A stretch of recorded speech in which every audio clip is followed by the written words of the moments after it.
Hello hello சொல்லு மச்சான். என்ன மச்சி, யூடியூப்ல ஏதோ சேனல் ஆரம்பிச்சிருக்க போல. லிங்க் வாட்ஸ்அப் ஸ்டேட்டஸ் பார்த்தேன். ஆமா மச்சான். மச்சான் சப்ஸ்கிரைப் பண்ணிடு மச்சான், மறக்காம. அப்படி என்ன சேனல் ஆரம்பிச்சிருக்கு? என்ன கண்டென்ட் யூஸ் பண்ண போற?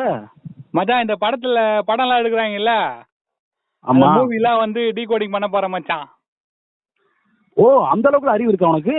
டேய் என்னடா இப்படி கேக்குறா? இல்ல மச்சான், கேட்கிறேன். அதான் இப்ப சரி, என்ன படத்தை டீகோடிங் பண்ணிருக்க இப்ப நீ?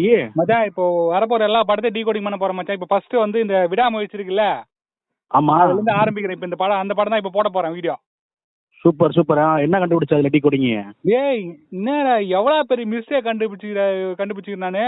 இவ்வளவு பெரிய மிஸ்டேக் எப்படி டேரக்ட் விட்டான்னு எனக்கு ஒண்ணுமே புரியல மச்சான். என்னடா விட்டாரு அப்படி மிஸ்டேக்? நானும் நிறைய பேர் டீகோடிங் பண்ணி போட்டிருப்பாங்க, பார்த்தா ஒத்தனை போடல. நான் தான் கண்டுபிடிச்சிக்கிறேன் ஃபர்ஸ்ட் டைம். அதான் என்ன மிஸ்டேக் கண்டுபிடிச்ச அப்படி நீ? நீயே பாக்கலையா மச்சான்? படம் ஃபுல்லா கார்ல தானே போகுது கதை. ஆமா ஆமா ஆமா. அது பண்ணிட்டு அதை பார்த்துட்டு அதுலயே மிஸ்டேக், பெரிய மிஸ்டேக் பாத்துக்கிறாங்க மச்சான். மச்சான் இப்ப பாத்தீங்கன்னா ஸ்டேரிங் எப்படி இருக்கும்? ஸ்டேரிங் ரைட் சைடு இருக்கும். ஆமா. பாத்தீங்கன்னா படத்துல பாத்தீங்கன்னா ஸ்டேரிங் லெஃப்ட் சைடு இருக்குது, திரிச்சா ரைட் சைடுல உட்காந்துக்கிறா. எவ்வளவு பேர் தப்பு மச்சான். Super super. தக்கு வீடியோ போட்டு தொலைஞ்சிடாத. நீ அப்புறம் கமாண்ட் ஃபுல்லா தலைக்கு எந்த ஊர்ல ஷூட்டிங் நடக்குது, எந்த நாட்டுல காரு, ஒரு இளவு முடியாது. மெண்டல் வயலா போன